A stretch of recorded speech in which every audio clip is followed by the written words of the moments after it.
A fairly recent fixture in the world of digital media is the QR code. You've seen them, those black and white rectangles with the patterns in them. When you swipe them with your phone, they take you to a website or a link. Well, recently, photographer Tony Carosella held an exhibit of his work at Third Degree Glass Factory, where he incorporated QR codes into portraits of the glass blowers. Check this out.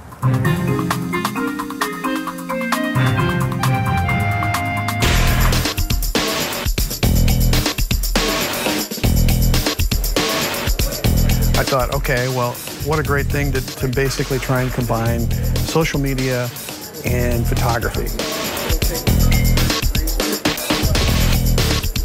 And so one of the things that I thought about, and I'd been working with this for a long time, is using a QR code.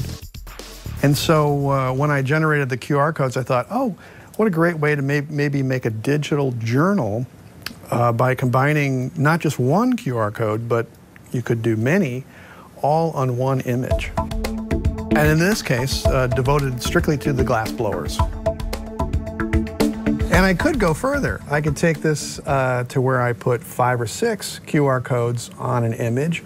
So I can associate a video, I can associate photos, I can take it to a website, I can put a business card on there. I can also put a phone number on there and have your phone directly call right off the QR code. So a lot of variety that you can do that's associated with these codes. So the traditional technology, you know, and we've gotten to this point so far because we've transitioned from film, of course, now to digital, and now we've got, you know, incredible digital capabilities. And the interesting part of transitioning now, going from just the straight digital photography, is now we've got a way to actually have that digital photo become interactive. So this is Doug Auer. He's co-owner of Third Degree Glass. And in this one right here, you'll be able to see that the QR codes are masked in there. And so I have some for the QR codes for the background are different. They're masked in differently than the ones that are actually on the body of the artist. And so if you were to also show this, you know, and do a scan, the whole idea is that when you are at the gallery, you'll be able to just go right in and scan to the artist's work. And in this case right here, it will scan right to Doug's, his pieces that he actually has for sale at Third Degree. So this is the gallery that they have on Third Degree. And then if I were to go to the background, then I can go here and I can scan for the background, and I can just pull this in right off the background here. And that'll take you right directly to Third Degree Glass's, their mobile website. And so you have everything right there ready to go. I experimented with the different colors. Can you use different backgrounds?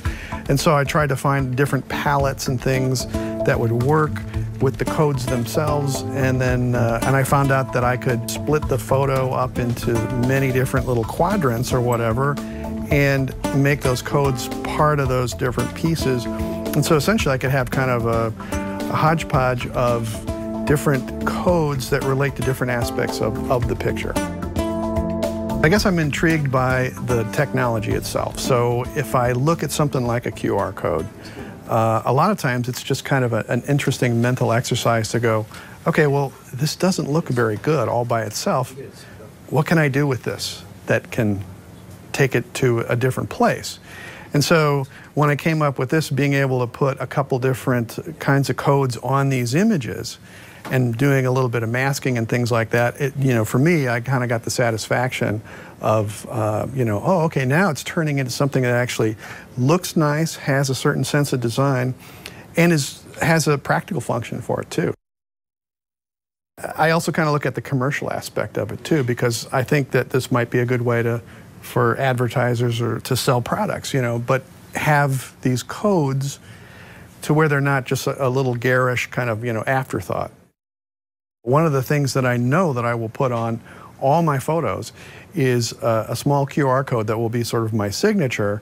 So I'll at least have this, and it will have all my business contact information on there. So if somebody does do a QR code reading, it'll instantly create a contact with all my information on the smartphone. So I find that to be like, oh, hey, instead of passing out a paper business card, here it is right here. Now, I think what's going to happen is we'll take a look at this, and from the show, we'll see, oh, then it kind of builds on itself. And so I love seeing that. I love seeing, you know, when you throw something out there, and other people all of a sudden looking at it and going, you know, I've got an idea that we'll tack onto that. So it usually just builds.